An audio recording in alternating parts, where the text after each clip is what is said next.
Gus Muslih, cerpen karya Kiai Haji Mustofa Bisri.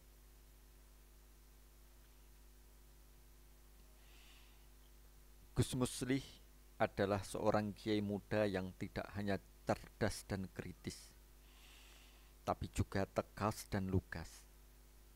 Apabila dia melihat sesuatu yang dianggapnya tidak benar, tanpa ragu dia akan terang-terangan menyalahkannya. Ungkapan yang paling disukainya adalah "Qulil haqqo walau kana murron". Katakanlah yang benar, meski terasa pahit. Anak-anak muda paling suka mengundang Gus Muslih untuk memberikan ceramah. Bagi anak-anak muda itu, Gus Muslih dianggap pembaharu. Banyak hal yang sudah berjalan lama di daerah kami dihujat dan dipertanyakan oleh Gus Muslih. Misalnya, kebiasaan keluarga yang mendapat musibah kematian memberi makan kepada para tamu yang bertakziah dan memberikan uang selawat kepada kiai atau mudin ditentangnya habis-habisan. Ya, kalau keluarga yang ditimpa musibah itu keluarga yang berada, tak masalah, katanya dalam sebuah ceramahnya. Kalau keluarga itu miskin, apakah hal itu tidak menambah musibah? Terhadap sikapnya itu ada yang setuju, seperti umumnya anak-anak muda. Ada juga yang tidak. Mereka yang tidak setuju ini umumnya dari golongan tua. Mereka ini menganggapnya terlalu kemajon, sok maju. Wong itu sudah merupakan tradisi sejak lama kok diutik-utik. Begitulah mereka. Itu namanya tidak menghormati orang-orang tua yang mula-mula mentradisikannya.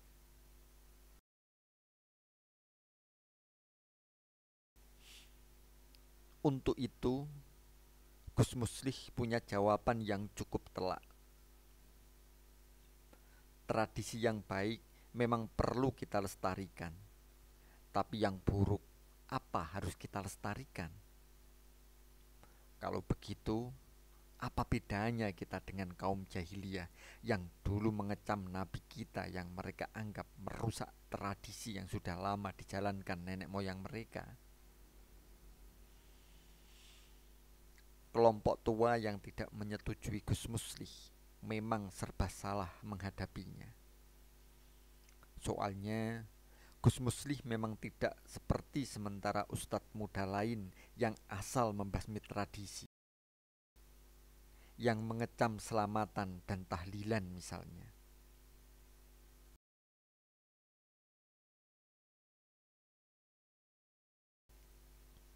Gus Muslih selamatan mau, tahlilan juga mau.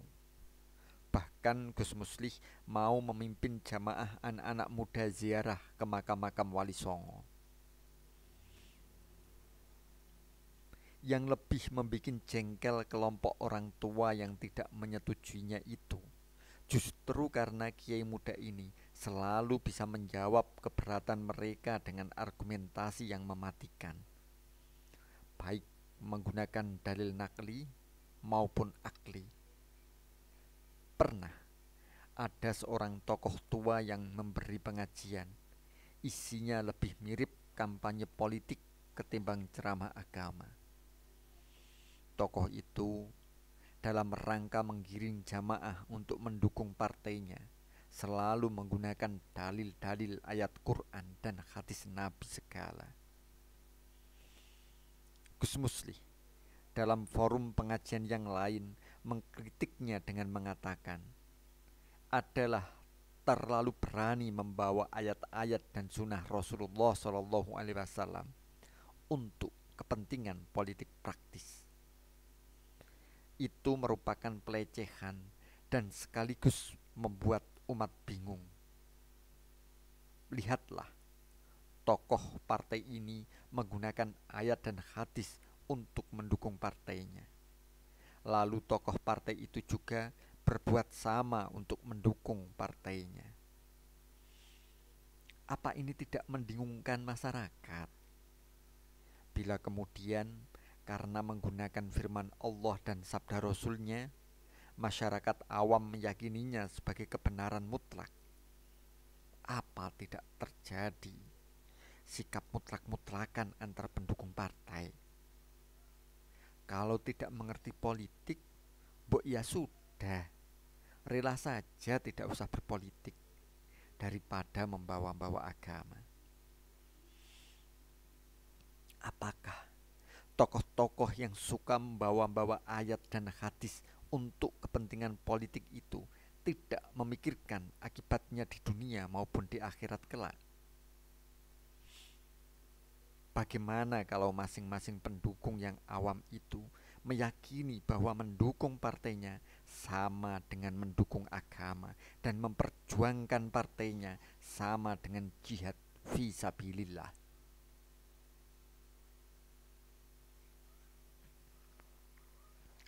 Akhirnya, kelompok orang tua yang marah itu tidak lagi mau berdialog dengan Gus Muslih dan orang-orang yang mereka anggap pendukungnya, baik langsung atau tidak. Mereka beralih kepada gerakan membentengi diri. Mereka sering mengadakan pertemuan antar mereka yang anti atau tidak sejalan dengan sikap Gus Muslih dan menganjurkan jamaah mereka sendiri untuk tidak usah mendengarkan ceramah atau omongan kiai muda yang mereka anggap mursal itu. Mereka mengatakan kepada para pengikut mereka, mendengarkan bicara Gus Muslih bisa membahayakan akidah. Suatu ketika tersebar berita bahwa Gus Muslih memelihara anjing. Tentu saja hal ini membuat geger masyarakat. Kaum muda pendukung Gus Muslih serta-merta menolak berita itu dan menganggapnya hanya sebagai fitnah keji dari mereka yang tidak suka dengan amar ma'ruf nahi mungkarnya yang tegas. Sementara kelompok tua yang sedari awal tidak menyukai Gus Muslih langsung menggunakan berita itu untuk menghantamnya di setiap kesempatan. Lihatlah itu, tokoh yang kalian anggap kiai dan pembaharu itu. Dia bukan saja menyeleweng dari ajaran orang-orang tua, bahkan telah berani melanggar adat keluarganya sendiri. Kalian kan tahu, malaikat tidak akan masuk ke rumah orang yang memelihara anjing. Sekarang ketahuan belangnya.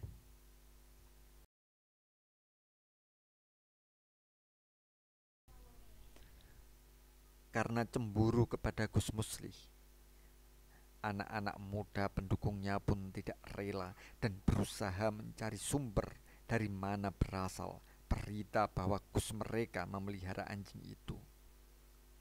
Mereka berniat untuk memberi pelajaran kepada orang yang mula-mula menyebarkan berita menyakitkan itu. Ada informasi yang mengatakan bahwa seseorang dari kota Pelah yang mula-mula bercerita tentang hal itu. Namun sebelum mereka bertemu dengan orang yang mereka cari, mereka melihat Gus Muslih sedang bersembahyang di masjid. Mereka menunggu hingga Gus Muslih selesai bersembahyang dan berzikir seperti biasa. Setelah Gus Muslih beranjak menuju serambi masjid, baru mereka berhambur menghampiri idola mereka itu. Aku tahu, kalian pasti ingin tahu kebenaran dari berita tentang anjing itu kan? Tebak Gus Muslih sambil tersenyum penuh arti. Ayo, marilah kita duduk-duduk sebentar. Semuanya pun duduk mengelilingi Gus Muslih. Iya Gus, kata salah seorang yang mengambil tempat duduk persis di depan Gus Muslih. Kami panas sekali mendengarnya. kami malah berniat mengadakan pengajian khusus dan mengundang Gus agar Gus bisa menjelaskan kepada masyarakat untuk membantah isu yang beredar itu. Mengapa harus dibantah? Tanya Gus Muslih kalem, membuat semua yang merubungnya jengah. Aku sekarang ini memang sedang memelihara anjing. Hah?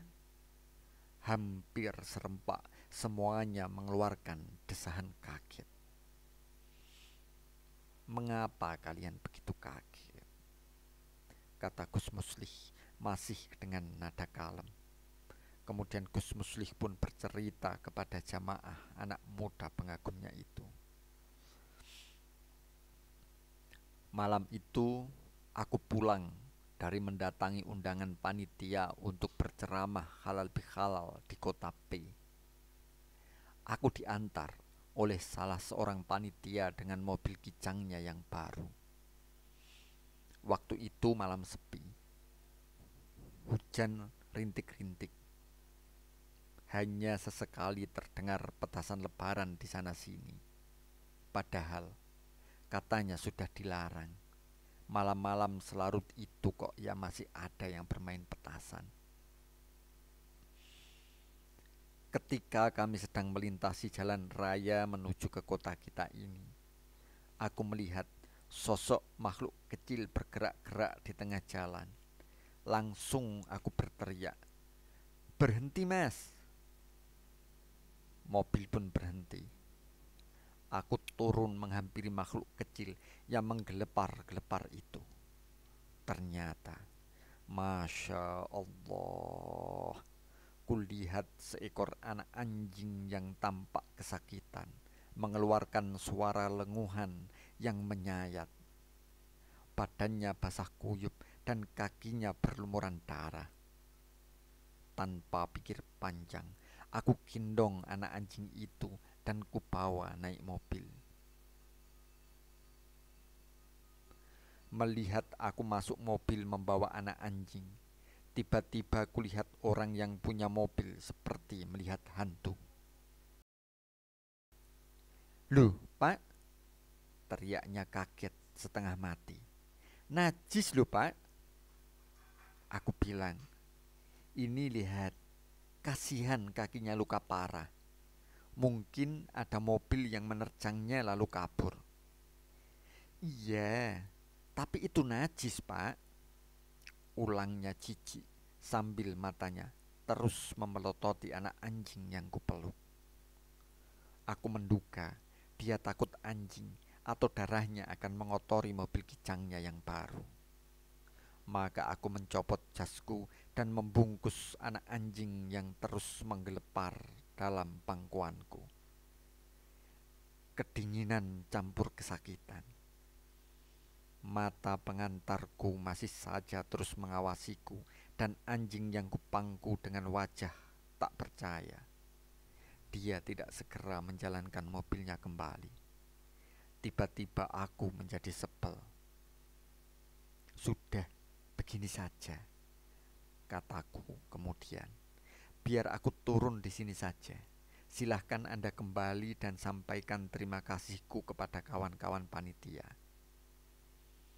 Berkata begitu, aku pun membuka pintu dan meloncat turun sambil memeluk si anjing kecil. Tak lama kemudian, si pengantar menstarter mobilnya dan berbalik pulang.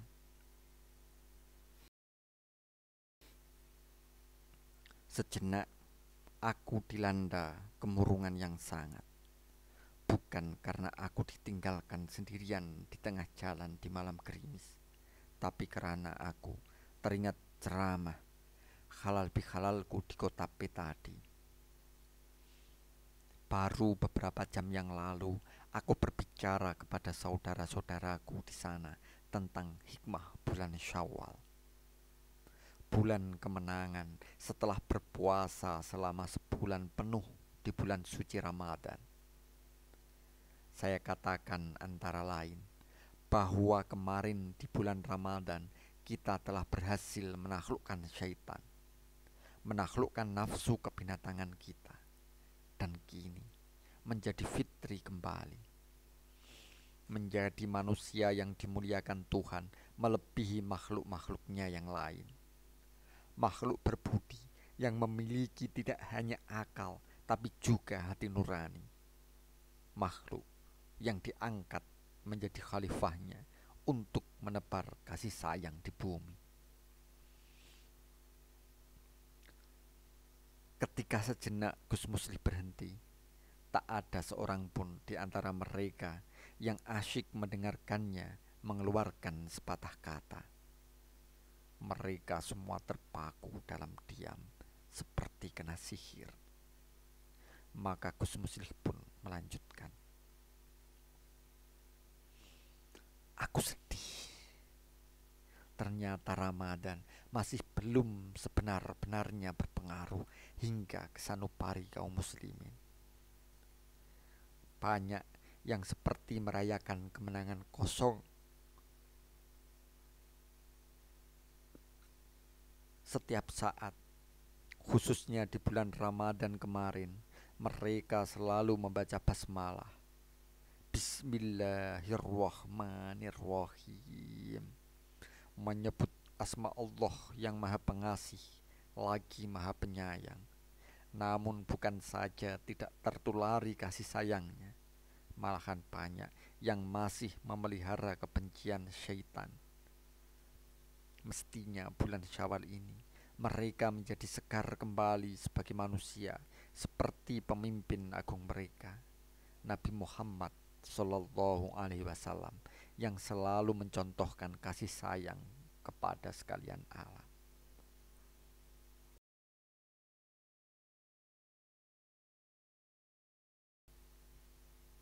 Gus Muslih berhenti lagi sejenak, menarik nafas panjang, kemudian seperti teringat sesuatu, meneruskan bicaranya. Alhamdulillah, setelah aku rawat beberapa hari, anak anjing itu sembuh dan sehat. Beberapa hari kemudian, Babah Ong, tetanggaku, memintanya dan aku berikan dengan pesan agar dia merawatnya dengan baik. Alhamdulillah, gumam anak-anak muda yang dari tadi setia mendengarkan. Entah gumam syukur itu mensyukuri kesembuhan si anjing, ataukah karena kiai idolanya itu kini sudah tidak lagi memelihara anjing seperti yang digegerkan orang. Rembang 2002.